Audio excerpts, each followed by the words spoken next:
Senhor, se você tem curiosidade e quer aprender mais sobre a Palavra de Deus, você chegou ao lugar certo. Então, já deixa o like nesse vídeo e se inscreva no nosso canal Lições Bíblicas. Ative também o sininho das notificações. Que Deus te abençoe e vamos ao vídeo.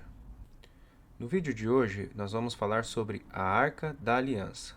A Arca da Aliança é descrita na Bíblia como objeto em que as tábuas dos 10 mandamentos e outros objetos sagrados teriam sido guardadas, como também veículo de comunicação entre Deus e o seu povo escolhido.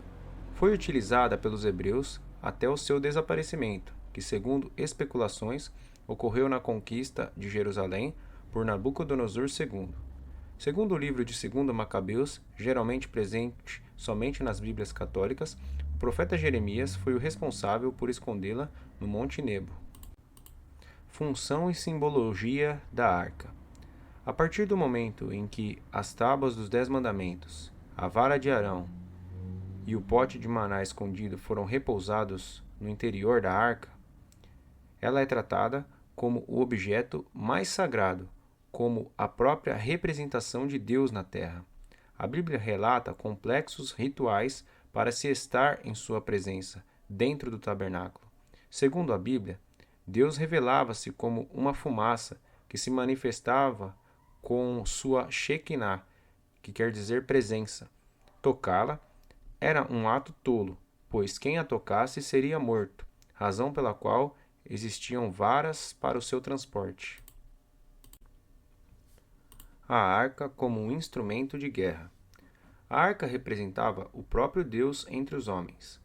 A crença de sua presença ativa fez com que os hebreus, por várias vezes, carregassem o objeto à frente de seus exércitos, nas batalhas realizadas durante a conquista de Canaã. Segundo a Bíblia, a presença da arca era suficiente para que pequenos contingentes hebreus aniquilassem exércitos cananeus inteiros, mas, quando dispensavam-na, sofriam derrotas desastrosas. A captura da arca pelos filisteus e seu retorno. Nos últimos anos do período dos juízes de Israel, a Arca da Aliança era guardada pelo sacerdote Eli e seus filhos Ofni e Finéias. O profeta Samuel, ainda jovem, recebeu uma revelação divina condenando os mesmos ao julgamento, devido a crimes cometidos. Neste tempo, segundo o relato bíblico, os filisteus invadiram a Palestina, vencendo o exército israelita, próximo à localidade de Ebenezer. Estes, vendo-se em situação adversa, apelaram para a arca e a trouxeram de Siló. A maldição sobre Eli teria tido lugar, pois a arca não surtiu efeito na batalha. Os israelitas foram derrotados e o objeto capturado. Os filhos de Eli foram mortos, e este, ao saber da notícia, caiu de sua cadeira, quebrou o pescoço e morreu. Os filisteus teriam tomado a arca como despojo de guerra e a levaram ao templo de Dagom em Asdod. O relato bíblico conta que a simples presença da arca no santuário foi o suficiente para que coisas estranhas ocorressem. Por 2 vezes a cabeça da estátua de Dagom apareceu cortada. Em seguida, moléstias como hemorroidas, além de um surto de ratos, teriam assolado a população de Asdod. Inclusive, príncipes e sacerdotes filisteus, o que fez com que a arca fosse transportada para Ecrom, outra cidade filisteia. Porém, a população local reagiu negativamente à sua presença e a enviou de volta ao território de Israel, numa carroça.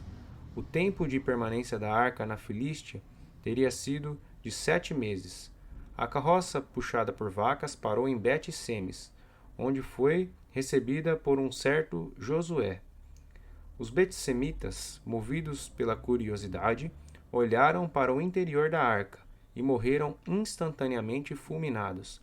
Em seguida, a arca foi transportada para Kiriat Jearim, onde ficou aos cuidados de Eleazar por 20 anos.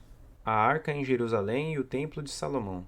No início de seu reinado, Davi ordenou que a arca fosse trazida para Jerusalém, onde ficaria guardada em uma tenda permanente no distrito chamado Cidade de Davi.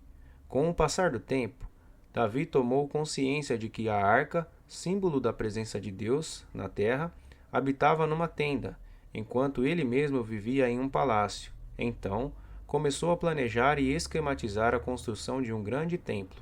Entretanto, esta obra passou às mãos de seu filho, Salomão.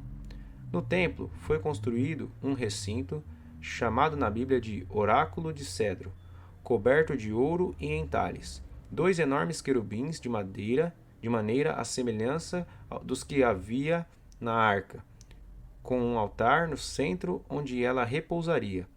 O ambiente passou a ser vedado aos cidadãos comuns, e somente os levitas e o próprio rei poderiam se colocar em presença do objeto sagrado. O desaparecimento da arca. A arca permaneceu como um dos elementos centrais do culto a Deus praticado pelos israelitas durante todo o período monárquico, embora poucas referências sejam feitas a ela entre os livros dos reis e crônicas.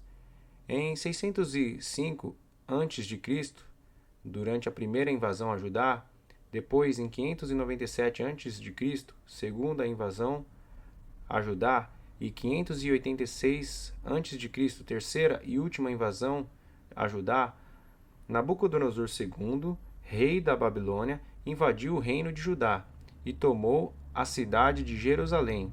O relato bíblico menciona que, na última invasão, no ano de 586 a.C., Nebuzaradã, comandante da guarda imperial, conselheiro do rei da Babilônia, foi a Jerusalém e incendiou o templo do Senhor, o palácio real e todas as casas de Jerusalém e todos os edifícios importantes. Isso se encontra em 2 Reis 25, do 8 ao 9.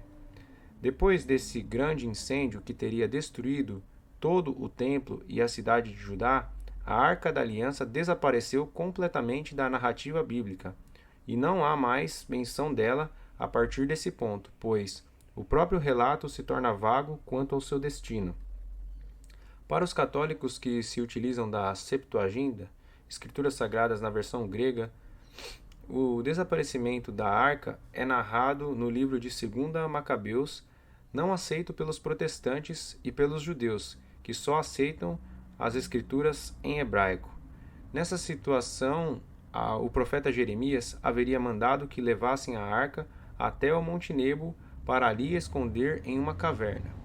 Nos documentos referentes ao profeta Jeremias, lê-se que ele ordenou aos que eram levados para o cativeiro da Babilônia que tomasse o fogo, como já foi referido, e que lhes faz recomendações ao dar-lhes um exemplar da lei, para que não esquecessem dos preceitos do Senhor, nem extraviassem ao ver os ídolos de ouro e prata e os seus adornos. Dando-lhes outros avisos semelhantes, exortava-os a que não se apartassem do seu coração a lei de Deus.